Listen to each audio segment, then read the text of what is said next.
Ruth Husband didn't know was she and Bert would be part of the most extraordinary phenomenon in Arabdom. Ordinary folks like you and me, they would own an extraordinary show mare. They would breed a stallion whose standing ovation in 1973 at the huge, prestigious Buckeye Show would tempt one spectator to ask, "Who's coming? The Beatles?" And they would, as respected established breeders, have the joy of watching the sons and daughters, even the grandsons and granddaughters of this great stallion, literally write the future of the Arabian horse. But if on her wedding day in 1948 you had told the 19-year-old Ruth she would become famous as the faithful red-haired companion to a horse, she would have considered it highly unlikely. And it was indeed highly unlikely. But it was also the truth. Ruth would spend over 20 years of her life stabilizing the visions of her husband and sons, completing the chemistry of our story of miracles. 15 years later, in 1963, Dr. Bert and Ruth and their sons, Paul, Dick, and Bob, lived in Whittier, California. They had collected Buddy the dog and Coco and Junior the ponies. And by this time in Arabdom, there were 8,450 stallions. 5 had been named National Champion Stallion. And Bert, whose dreams never left him, wanted an Arabian mare, a good one. Jeff Wanell, noted trainer, found one, but she was $10,000. Not much by today's standards, you say, but you're looking at her with the knowledge of her son, who rewrote history. But remember, at that time she had no foals. And although she would accomplish a feat in the show ring never since attempted, much less accomplished, then she had no show record. And in 1963, $10,000 was 1/3 the price the husbands had just paid for their home. It was also enough money to buy 3 new Mustang V8 convertibles. But dreamers changed the world. Bert and Ruth went back to their banker and bought Jernica. For many years, Jernica was the dream. By all accounts, even in those days, she was a fine mare, an excellent individual, an interesting pedigree, which later proved to be extraordinary. Bifadger and line-bred to Fed Highland, 3 times a top 10 mare. And in 1964, United States Reserve National Western Pleasure Champion and United States Reserve National English Pleasure Champion. Do you realize what an accomplishment that is? A top 10 halter mare with 2 Reserve National Performance Championships in the same year? Perhaps your own place in the record books gave an inkling of what she would contribute to the breed. 2 years later, in 1965, the dream became having a special foal out of this mare. He was foaled shortly after midnight, Mother's Day, May 14, 1967. Dr. Bert in attendance, in a backyard paddock in Whittier. His sire, Frisco Mari's Fursine son Amerigo, he would carry the greatness of Fursine and Fadger into the next 4 generations, into the future, and he would inspire countless dreamers of all ages for more than 2 decades. That day, the day of his birth, the dark mahogany bay colt with all the chrome began to build his own human family. When Bert finished drying him, the infant struggled up on wobbly legs for a drink, stumbled into Bert's arms just long enough to establish who owned Bert Husband, then went to explore his 16 by 20 world. From that day, Khemo would prefer the company of people to the company of horses. In 6 years, the bay colt would travel in excess of 55,000 miles, cross 28 states, 2 countries, and show in 50 different shows. He would face 53 different judges and meet and defeat all of the best horses of his day. In winning his way to stardom, the bay colt became a show ring phenomenon. On his way to his Legion of Supreme Merit, he would win 17 halter championships, 6 regional halter championships, 6 performance championships in 2 different divisions, and 13 national awards. He would also add several very important members to the Khemo family. some of whom he led into the ring and some of whom were inspirations behind the scenes. Mo Morris, Tom Basin, Sherry Basin Garner, Chuck and Carrie Albio, and last but not least, Dr. William Dean Talbert, who had leased Khemo and Tom Basin, and as lessor showed the great show horse to his 1972 Reserve National Halter Championship. 7 years after his birth, early in 1973, discussions began about Khemo making one more run at the Nationals. His ever-vigilant, faithful companion Ruth, feet firmly on the ground, counseled against. They were lucky to have the Reserve National Championship.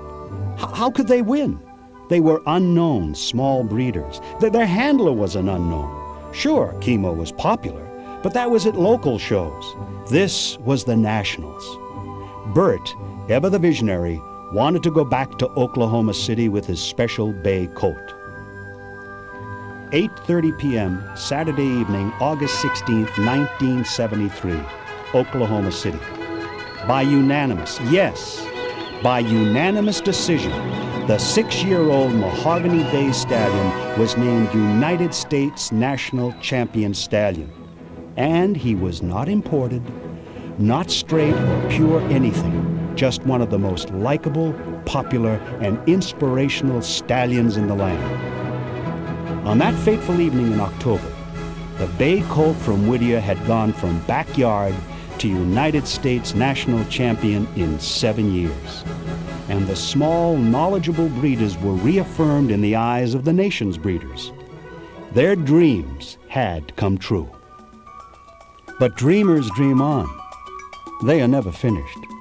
So there was a next step, performance training. And Jean LaCroix, considered the best horseman in Arabdom, joined the Khemo family. He and Khemo won 2 reserve championships. Then the dominance began again. 5 major championships in a row. Then to Canada. The result? The 1976 Canadian National Western Pleasure Champion.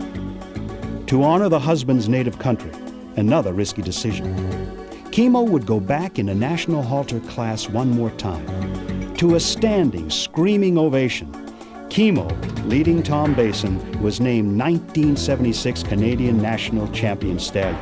And Khemosabi became the first stallion in history to win a national halter title and a national performance title in the same year, in the same national show. Jean and Khemo went on to the U.S. Nationals. The result was now predictable. It was unanimous. Once again, it was unanimous. The bay colt from Whittier was back in the record books again. He was 1976 United States National Western Pleasure Champion. Jean LaCroix said of this extraordinary stallion, "He is one of those horses.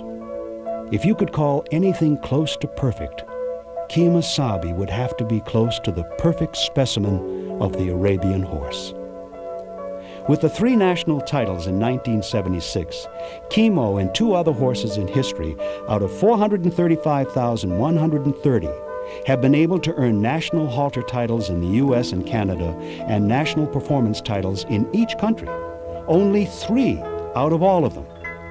Khemosabi's preeminence as a show horse was beyond question. But would there be more? Would he contribute to the breed? Now, the perspective of more than 20 years answers that question with a resounding yes. Khemo's dominance survived the miraculous growth of the 60s and 70s, the glitz of the 80s. But that he continues to be the legend really has little to do with his show record. The real reason for his staying power, for his prevailing over the fads, is his record as a sire. What it's really about is the foals. The miraculous, wonderfully consistent, dominant foals. When Khemo was named national champion in 1973, he had already sired an incredible 61% champions out of 44 foals.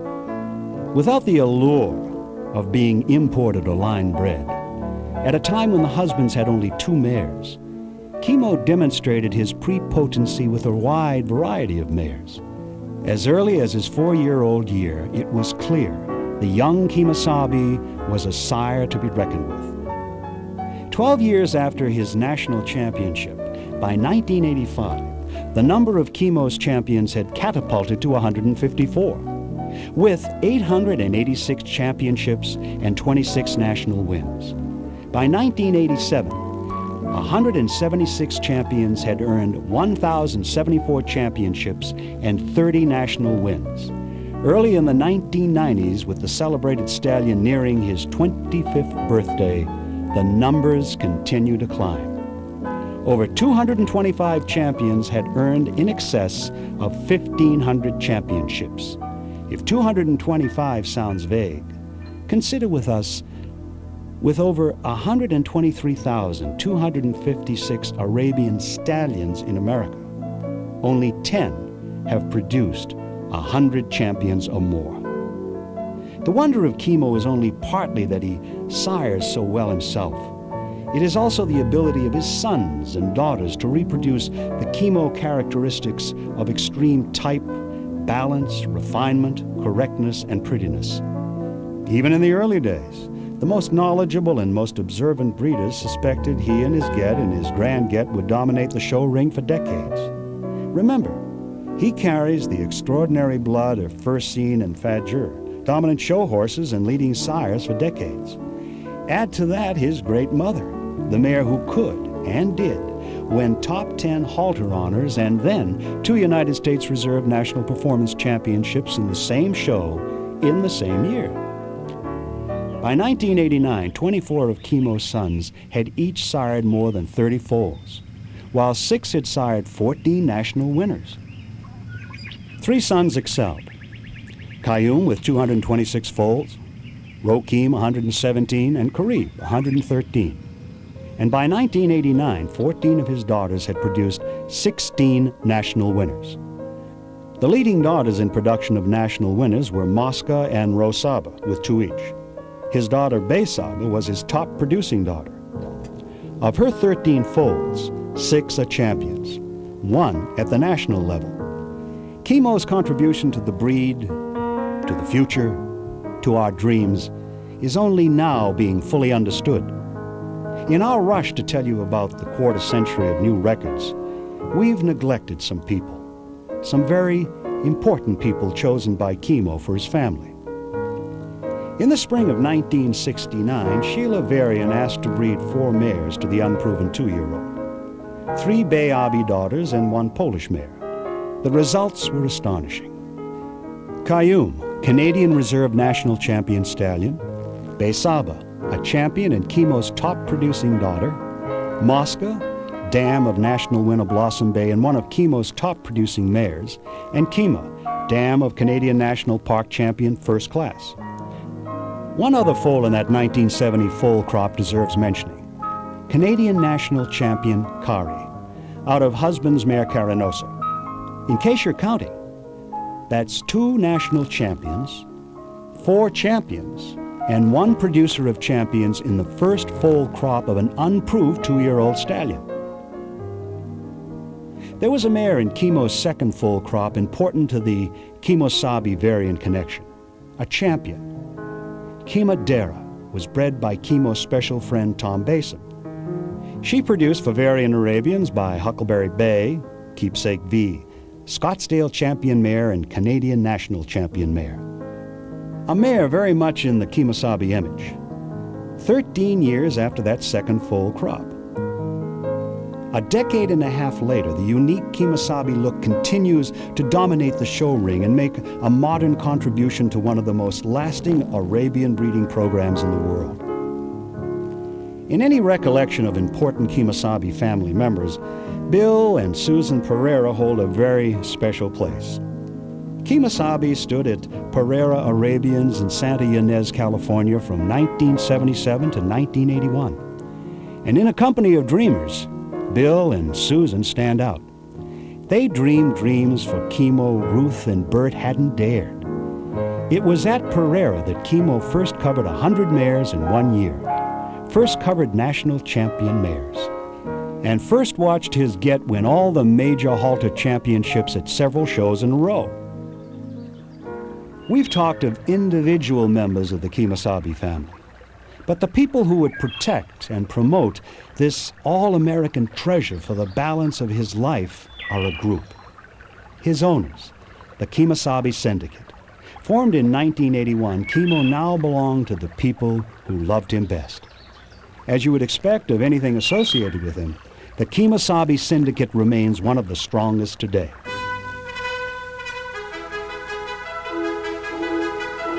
Khemosabi has been part of the DeLong Prairie Arabians breeding program for the last 21 years. We've used both Khemosabi and his son Kari very successfully.